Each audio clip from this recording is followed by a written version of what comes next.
नमस्कार मित्रों, आपका हमारे YouTube चैनल में बहुत बहुत स्वागत है। आज हम महाद्वीपों एवं महासागरों की उत्पत्ति से संबंधित वेगनर का महाद्वीपीय प्रवास सिद्धांत लेकर आए हैं। इस सिद्धांत में वेगनर महोदय ने क्या बताया है उसके बारे में चर्चा किया जाएगा और ये भी बताने का प्रयास किया जाएगा कि वर्तमान के महाद्वीप और महासागर कैसे बने हुए हैं। वेगनर महोदय ने बताया कि प्रारंभ में हमारी पृथ्वी एक गर्म गैस का गोला थी और जब पृथ्वी की पपड़ी बनी, ठंडा हुआ और उसके बाद गैसें बाहर निकली और ठंडी होकर संघनित होकर के ये बरसी और धरातल पर, पूरे धरातल पर पानी भर गया। धीरे धीरे यह जल धरातल रखा रहा, काफी दिनों तक था। ये ठंड की वजह से पृथ्वी सिकुड़ती गई तो जल एक किसी एरिया में हो गया और स्थल भाग कुछ ऊपर दिखने लगा। बस सबसे पहले आज से लगभग 35 करोड़ वर्ष पूर्व कार्बोनिफेरस युग के पहले समस्त जलीय भाग एक छिछला सागर के रूप में था, एकदम उथला हुआ था।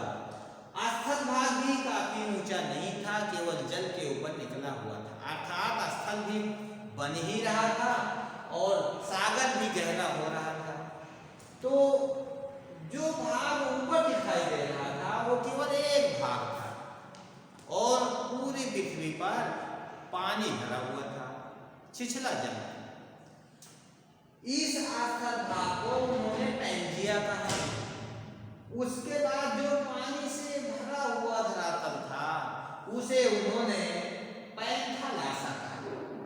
उन्होंने कहा कि कार्बोनिफेरस युग के पहले एक ही स्थल भाग था जो काफी छिछला था, कम ऊंचा था और जलीय भाग था, इसको भी कह सकते हैं छिछला था, जलीय भाग छिछला था, कम गहरा था, इसे पैंथालासा नाम दिया। धीरे धीरे ये जलीय भाग गहरा होता गया और स्थल भाग की ऊंचाई बढ़ती गई।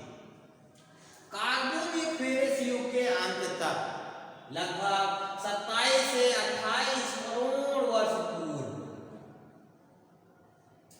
ये समझ लीजिए कि 7-8 करोड़ वर्ष की अवधि के दौरान ये जलीय भाग गहरा हो गया और धरातलीय भाग ऊपर उठ गया। तो ये जलीय भाग धरातल की या पृथ्वी की घूर्णन गति के कारण ये बड़ी बड़ी लहरों के रूप में पीछे की ओर चलने लगा। यहाँ पर हवाएं भी काफी तेज चलती थी। घूर्णन गति के कारण, प्रवणशीलता बल के कारण, गुरुत्वाकर्षण बल के कारण इसमें बड़ी बड़ी लहरें उत्पन्न होती थी, ज्वार भाटे आते थे। तो चूंकि हमारी पृथ्वी इधर को चल रही है तो जलीय भाग इधर को धक्का देता था, जिससे इस स्थल भाग में टकराव उत्पन्न होता था। ये जल स्थल भाग पर टकराता था। धीरे धीरे पृथ्वी हमारी और ठंडी होती गई और जो पपड़ी की मोटाई है बढ़ती गई। नीचे स्टोनोस्फीयर पर यह टूटकर अलग हो गया। पपड़ी आधा स्तर से टूटकर अलग हो गई। एक प्रकार से कहें कि अब उसकी ओर तैर रही है, जल में है, स्टेनोस्फीयर पर उस मुख्य जड़ से हट गई। जब हट गई तो इसका प्रवाह धीरे धीरे पश्चिम की ओर होने लगा। वो पृथ्वी की घूर्णन गति के कारण, हवाओं के वेग के कारण, समुद्री धाराओं के कारण, लहरों के कारण और ज्वार भाटा के कारण, सूर्य और चंद्रमा की आकर्षण शक्ति के कारण सभी वेग इसे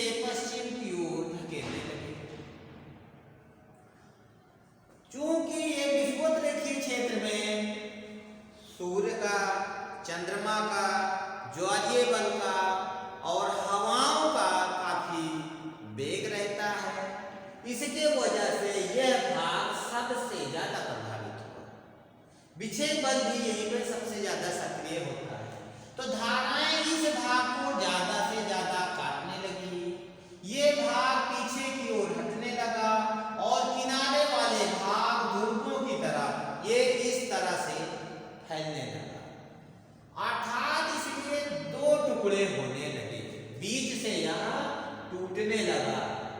तो उत्तर वाले भाग को, जिसे हम पैंजिया कहते थे, उत्तर वाले भाग को लारेशिया और दक्षिण भाग को गोंडवाना लैंड के नाम से जाना गया। और इस नए भाग को, ये नया जलीय भाग विकसित हुआ, इसे टेथिस सागर के नाम से जाना गया।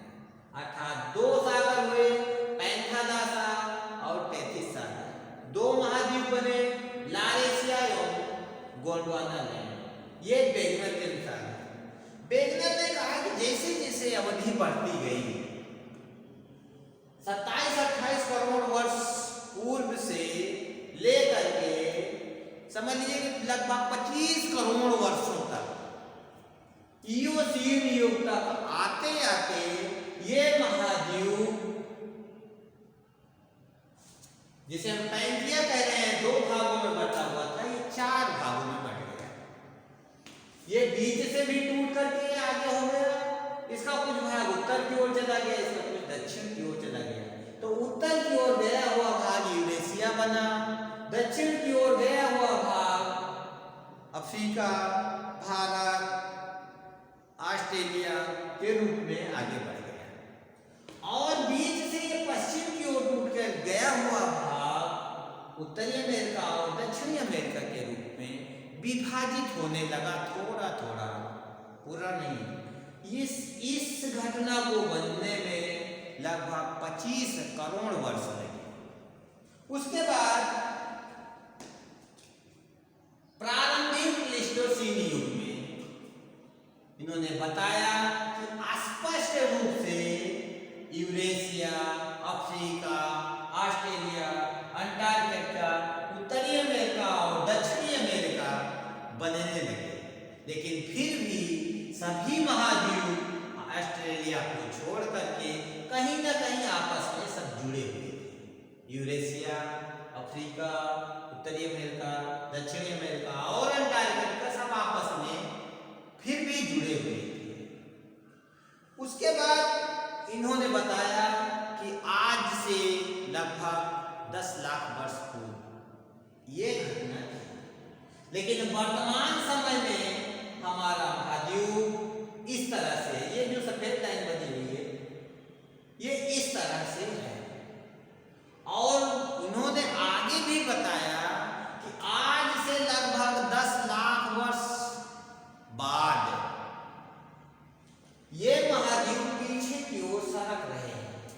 इनकी स्थिति जहां पर आज है, यहां पर नहीं रहेगी, बल्कि धीरे धीरे पश्चिम की ओर, ये पश्चिम की ओर, ये उत्तर की ओर, ये उत्तर की ओर खिसक रहे हैं। इनका विकृत रूप सामने आएगा। इन्होंने प्रारंभ से लेकर के आज तक और आज से भी 10 लाख वर्ष बाद कैसा विश्व रहेगा, उसके बारे में इन्होंने इस तरह से वर्णन किया कि इस प्रकार से महाद्वीप रहेगा।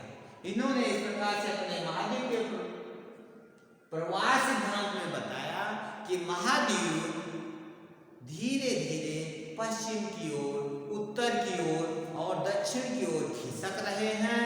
ये प्रवाहित हो रहे हैं स्फीयर में और ये सागरीय भाग में भी प्रवाहित हो रहे हैं, जिससे महाद्वीपों का रूप हर समय में बदलता रहा है। आज वर्तमान में इस तरह से है और भविष्य में और दूसरे रूप में रहेगा, जिसका वर्णन उन्होंने कर रखा है। इस प्रकार से इन्होंने अपने इस सिद्धांत में बताया कि महाद्वीपों का प्रारंभ में कैसे रूप था, आज कैसे है, महासागर कैसे बने थे, आज किस तरह से हैं और किस तरह से इनका निर्माण हुआ। इस संकल्पना में इन्होंने इतना ही बताया। ये आपको काफी हिंट देगा परीक्षाओं में लिखने के लिए, वन लाइनर के रूप में, या समझने के लिए कि महाद्वीप एवं महासागर कैसे बने हैं। काफी हेल्पफुल रहेगा। आशा करता हूँ कि वीडियो समझ में आया होगा।